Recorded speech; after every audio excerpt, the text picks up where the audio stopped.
성도가 누려야 할 가장 큰 기쁨이라는 제목으로 말씀 나누겠습니다. 며칠 전에 사실 제 동생가 카톡을 하면서 제 동생이 오래전 그 아버님, 어머님의 사진을 보내주는 걸 제가 봤습니다. 아버님의 그 청년 때 사진, 그리고 어머니, 아버님의 뭐 결혼 사진, 갑자기 이런 사진들을 저에게 보내주더라고요. 그러면서 이제 저희 외삼촌이, 이 미국에 사시는 외삼촌이 계신데, 외삼촌의 젊었을 때 학생 사진까지도 보내주면서, 이제 이렇게 오래전 사진들을 보니까 그렇게 되는 거죠. 생각이 이제 갑자기 과거의 그 어떤 추억으로 돌아가기 시작했습니다. 그래서 형제들 오랜만에 예전에 있었던 이런저런 이야기들을 나누기 시작했습니다. 글쎄, 예전의 이야기들을 이제 나누면서, 그렇잖아요. 그렇게 되면, 참, 그 추억들 가운데 많은 행복했던 일, 또 여러 가지 힘든 일들도 이렇게 추억으로 돌아가면, 즐거웠던, 기뻤던 어떤 이야기거리가 되듯이 그런 시간을 가진 적이 있었습니다. 사실, 저희 아버님은 정말 저를 사랑하셨고, 정말 저에게 정말 큰 어떤 산과 같은 분이셨습니다. 그래서 제가 사실 아버지를 생각할 때마다 아버님에 대한 어떤 그런 감사하는 마음이 정말 클 수밖에 없습니다. 근데 사실 아버님에 대한 이런 마음은 제가 아버님이 살아 생전에 이런 마음을 가진 것이 아니라 아버님이 돌아가신 후에 그 아버님에 대한 그 감사가 더 컸습니다. 제가 아버님이 돌아가신 후에 아버님이 남기신 유품을 관리하면서 아버님이 얼마나 저를 끔찍하게 사랑하셨고 생각하셨는지를 제가 깨닫게 된 다음에 그제서야 비로소 정말 아버님을 더 이해할 수 있었습니다. 사실 부모가 자녀를 사랑한다는 것은 정말 대단한 겁니다. 그리고 사실 자녀는 그 부모의 사랑을 다 갚을 수 없습니다. 오늘 우리가 읽었던, 우리가 흔히 잘 아는 그 탕자의 비유라고 얘기하지만 이 탕자의 비유는 아들에 관한 관점이고요. 이 이야기는 두 아들을 끔찍하게 사랑했던 아버지의 이야기입니다.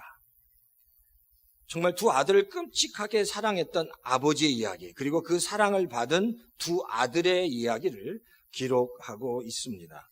그래서 아버지가 얼마나 그 아들을 사랑했는지 그 이야기를 지금 오늘 이 본문이 기록하고 있습니다. 사실 가만히 우리 자신을 살펴보면 우리는 하나님의 사랑을 정말로 크게 받은 사람입니다. 이 자리에서 제가 분명히 거의 대부분의 성도들이 하나님의 사랑을 다 정말 경험하셨을 줄 압니다. 그렇죠? 신앙생활하면서 하나님의 사랑을 정말로 큰 하나님의 사랑을 다 경험하셨을 겁니다. 자, 그런데 그 하나님의 큰 사랑을 경험을 했는데 우리가 이 땅을 살아가면서 그것을 계속해서 간직하기가 너무 어렵다는 겁니다. 한때는 정말 하나님의 큰 사랑을 경험했는데 그 하나님의 사랑이 조금씩 잊혀져 버리고 말았다라는 거예요. 사실 그 하나님의 사랑은 정말 대단하고 그 사랑은 정말 크고 너무 소중한데 그 사랑이 시간이 가면서 조금씩 잊혀져 버리게 되었다라는 겁니다. 오늘 본문에 그 아들도 그랬던 것 같아요. 이 아들도 사실 아버지가 자신을 얼마나 사랑하는지를 알았습니다. 당연히 알았겠죠. 아버지랑 같이 있는데. 근데 가까이 있다 보니까 아버지가 자기를 사랑하는 것은 알긴 알지만 가까이 있다 보니까 그냥 잊혀져 가는 거예요. 그러니까 잊어버리는 거예요. 그냥 우리가 습관화 된다고 해야 될까요?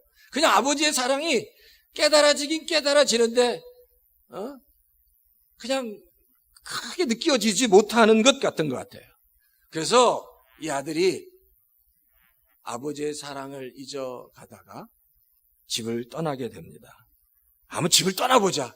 집을 나가면 더 행복한 일이, 더 즐거운 일이 있을지도 모르겠다라고 생각을 했던 것 같아요. 그리고 아버지를 떠납니다. 집을 떠납니다. 그리고 집을 떠나서 아주 오만 고생을 다하고 나중에 다시 돌아오는 이야기가 바로 오늘 본문의 이야기다라는 겁니다. 사실 결국 떠나보면 그 부모의 사랑이 얼마나 큰지 알게 됩니다. 우리 신앙생활도 그런 것 같아요. 하나님께 가까이 있을 때 모르지만 어떤 고난과 역경 가운데 좀 이렇게 떨어지고 좀 그런 가운데 더 하나님의 사랑이 더 크다는, 하나님의 사랑이 나에게 정말 더 필요하다는 사실을 깨닫게 된다는 거예요. 그러면서 하나님의 사랑이 깨닫게 되면 그때 이런 결단도 합니다. 내가 하나님이 나에게 무슨 일을 시키시더라도 내가 감당하겠습니다. 뭐 이런 거죠. 선교사가 되라면 선교사도 되겠습니다. 뭘 하려면 다 하겠습니다라는 그런 마음을 갖게 된다는 겁니다. 그런데 또 그러다가 또 그 마음이 식게 됩니다.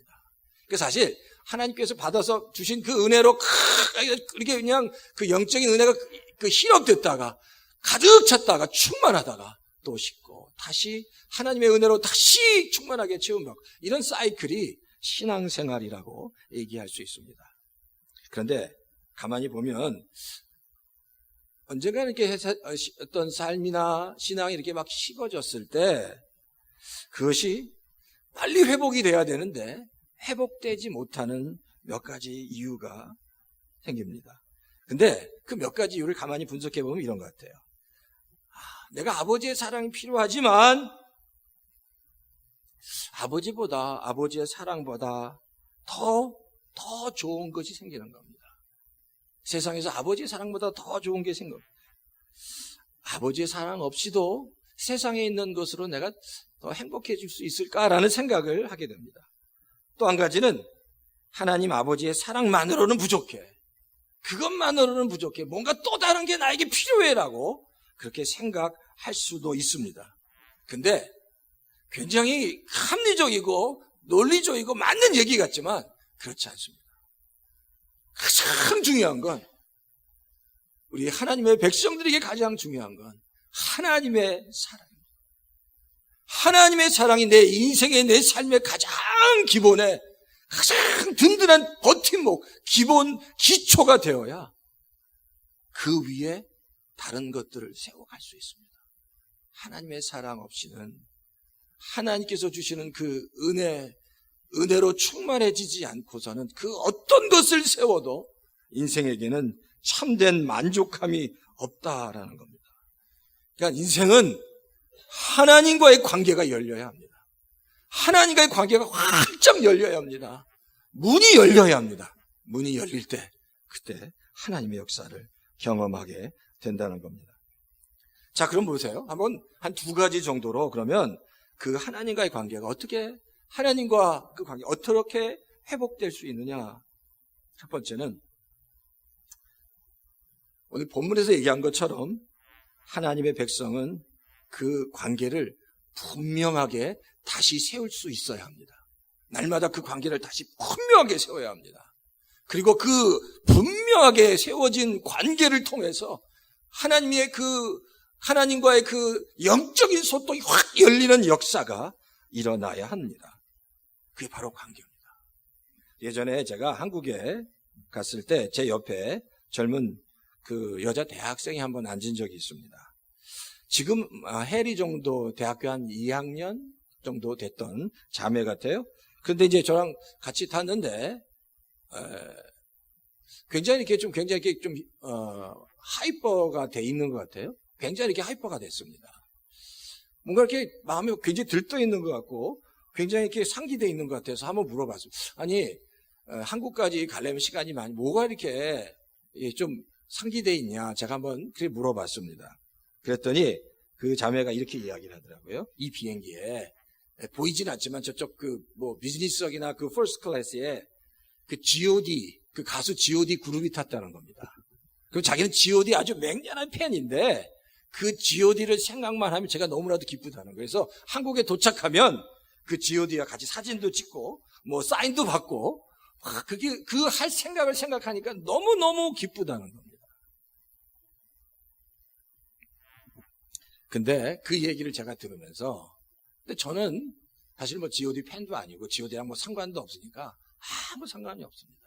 뭐 G.O.D 그 가수가 나랑 같이 뭐 비행기를 탔는데 뭐 저는 아무 상관이 없는. 근데 그 자매는 너무너무 그 G.O.D랑 같이 비행기를 탔고 G.O.D 한국에 가서 G.O.D에게 뭐 사진도 찍고 그리고 뭐 같이 볼 생각을 하니까 너무너무 기쁘다.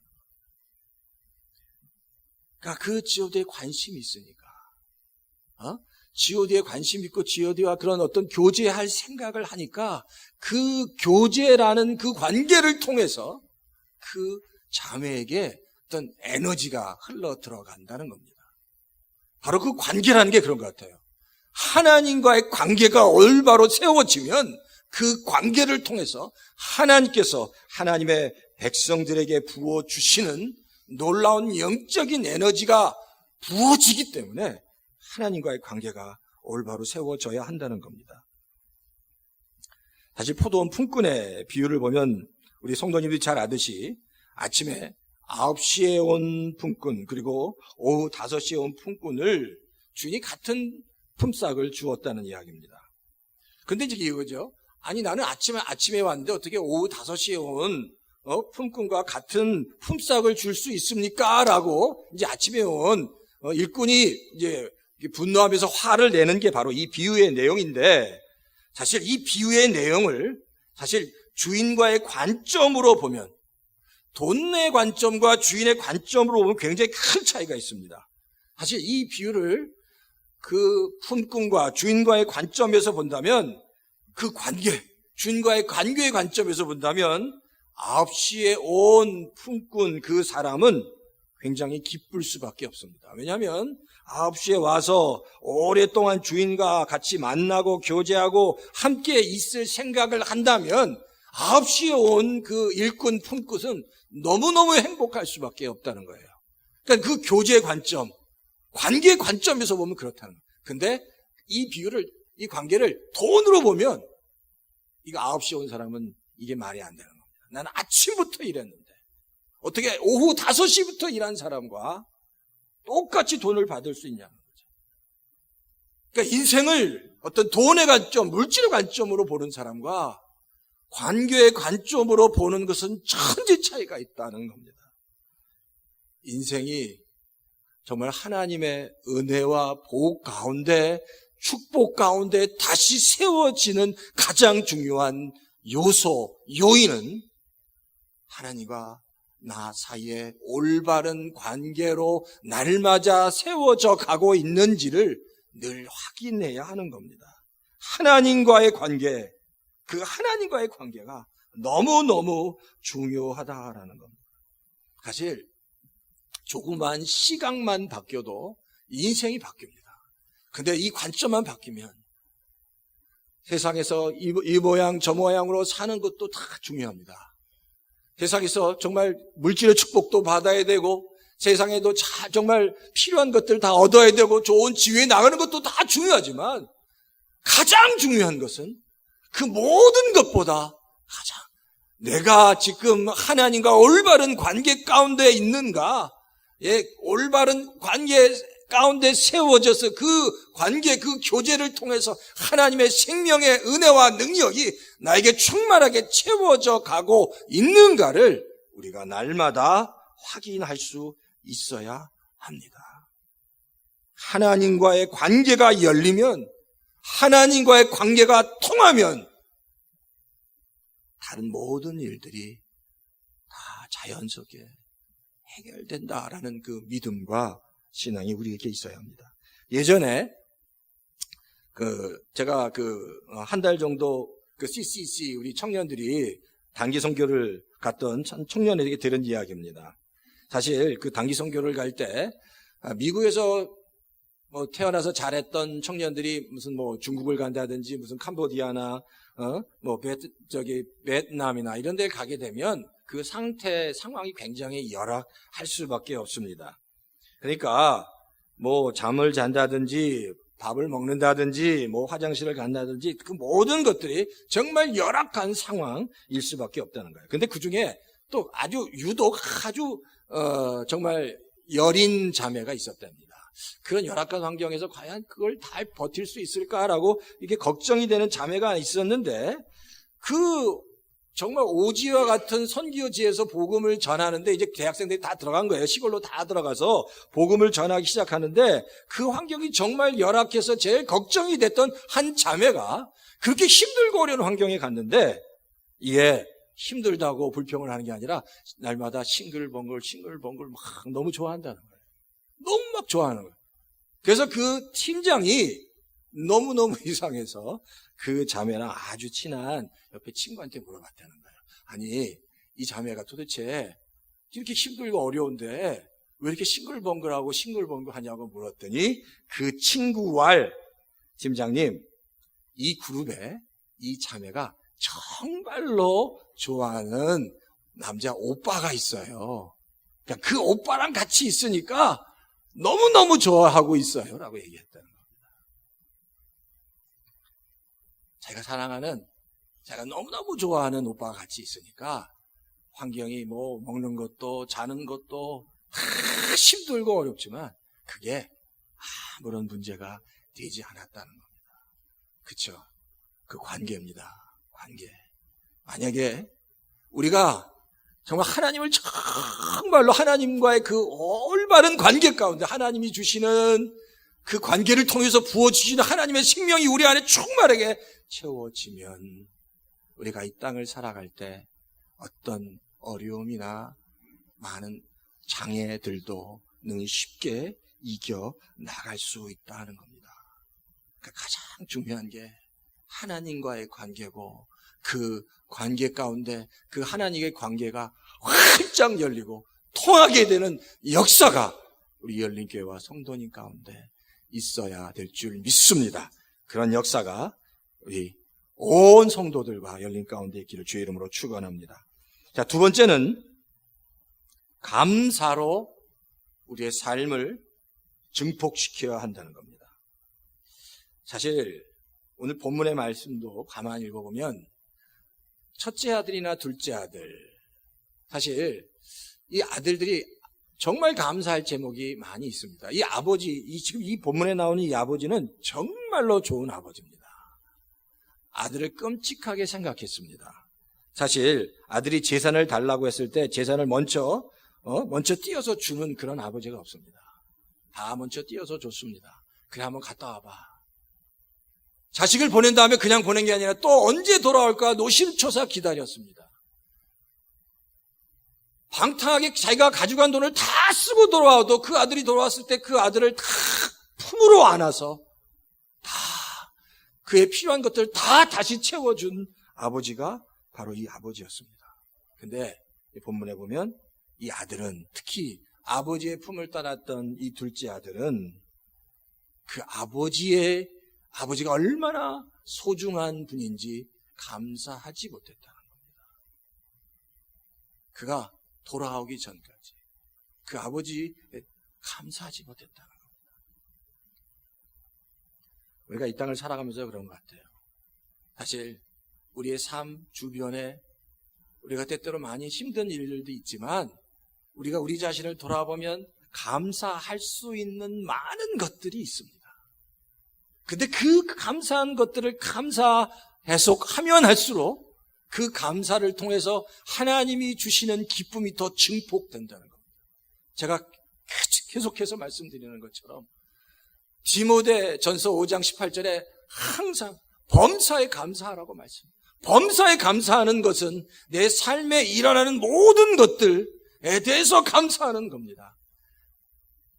때때로 힘들고 어려운 것까지도 감사하면 스네르게요, 합력해서 선을 이루시는 하나님이 더 좋은 것으로 채워주심을 믿고 끊임없이 감사한다는 겁니다. 그렇게 감사하면 더 기쁨이 증폭되어져 간다는 거예요. 근데 오늘 이 본문에 나오는 아들은 그 감사함을 잊어버렸다는 거예요. 근데 그 감사가 다시 회복되어야 합니다.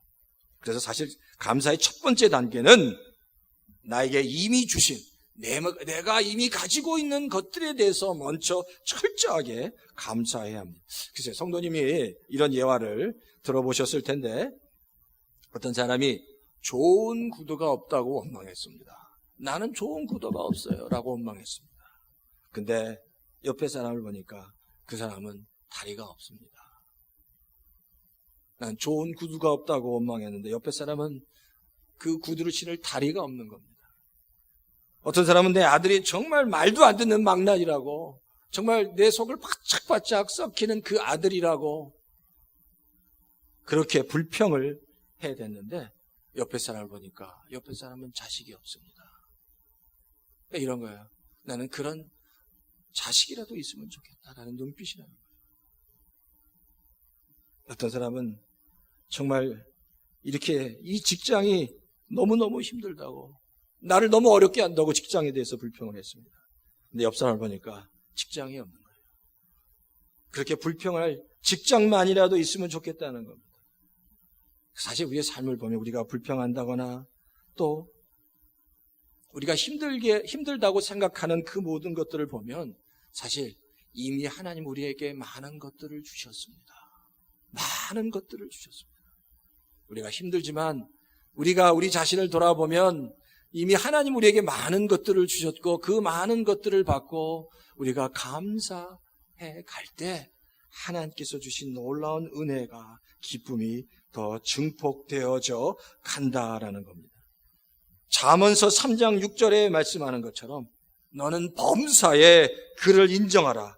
범사에 하나님을 인정하라. 그리하면 내 길을 지도하시겠다고 말씀합니다. 범사에 하나님을 인정하는, 범사에 하나님이 함께 하시는 것, 내 삶의 모든 것들을 주장하시고 인도하신다는 것을 인정할 때 하나님께서 우리의 길을 인도하신다는 겁니다. 사실 인생에서 가장 중요한 성공은 돈을 많이 버는 것, 큰 회사를 만드는 것, 높은 지위에 올라가는 것, 좋은 환경에 살아가는 것, 그런 것들이 아닙니다. 정말 하나님께서 성도들에게 원하는 가장 인생에 좋은 성공은 영적으로 강력한 인생이 되는 겁니다. 영적으로 강력한 인생이 되면 어떤 환경 가운데서도, 축복의 환경 가운데서도, 때때로 고난의 환경 가운데서도 그 영적으로 성공한 인생은 하나님께 감사할 수 있기 때문입니다. 감사하는 인생, 감사가 넘치는 인생, 그 인생을 살아갈 수 있게 된다는 겁니다. 제가 몇 번 말씀드렸지만 1800년대 조선을 찾아온 수없이 많은 선교사들을 보면 그들은 하나같이 정말 인재였고 엘리트였습니다. 거의 대부분의 선교사들이 의사였고 또 신학생이었고 거의 아이비리그에 속한 정말 인재 수재였습니다. 근데 그들이 자기의 인생을 내려놓고 그 젊은 청춘을 조선을 위해 바쳤습니다. 근데 그들이 이 땅에 왔을 때 제가 또 통계를 봤더니 선교사의 약 20%가 사역을 시작한 지 1년 안에 아내가 죽든지 아이가 죽든지 자기 자신이 죽는 일들이 벌어졌다는 겁니다. 자기 나라에서 살았으면 잘 살았을 텐데 다 내려놓고 선교지로 왔는데 1년 안에 아이가 죽든지 아내가 죽든지 자기가 죽든지 이런 정말 심각한 경험들을 그들이 했다는 거예요. 만약에 이렇게 심각한 경험들을 했다면 그들이 이 조선 땅에 온 걸 후회해야 되는데 그 선교사들의 고백을 보면 오히려 후회하기보다 내가 더 이 조선 땅을 사랑하고 이 땅에 와서 복음을 전하는 것을 감사한다고 기록하고 있습니다. 내가 이 조선을 사랑합니다. 1000개의 목숨이 있더라도 내가 이 조선을 위해 내 남은 삶을, 목숨을 바치겠다고 그들이 고백하고 있다는 겁니다. 그런 감사가 넘치니까, 선교사의 그 감사가 넘치니까 그들이 당하는 어려움과 고난이 아무 장애가 되지 않았습니다. 가장 중요한 한 가지, 먼저 내 삶에 가까운 것부터 철저하게 다시 감사해야 합니다. 감사가 회복됐으면 합니다. 저로부터 시작해서 우리 열린교회 모든 성도들이 그 감사가 회복되기를 주의 이름으로 축원합니다. 조선 땅에 온 모든 선교사들이 가졌던 한결같은 한 마음은 그들이 맞닥뜨린 환경과 그 여건은 정말 열악하지만 주님을 향한 사랑, 그리고 그럼에도 불구하고 하나님께 감사하면서 나갔던 마음들입니다. 어려운 역경 속에서도 불평하지 않고 그 주님의 사랑과 감사로 그 모든 것들을 이겨 나갔습니다. 성도가 누릴 수 있는 가장 큰 기쁨은 하나님께 감사함을 통해서 나옵니다. 나에게 이미 주신 것들에 대해서 다시 한번 감사하고, 그렇습니다. 하나님 감사합니다. 내 모든 것들이, 나의 모든 생명이, 나의 모든 것들이 하나님께로부터 옵니다. 하나님이 아니면, 하나님이 없으면 난 살아갈 수 없습니다. 라는 그런 고백들. 하나님과의 온전한 그 관계가 다시 세워져야 합니다. 그 관계를 통해서 다시 회복되게 해 주십시오라고 시간 한번 잠깐 기도하는 시간 갖도록 하겠습니다.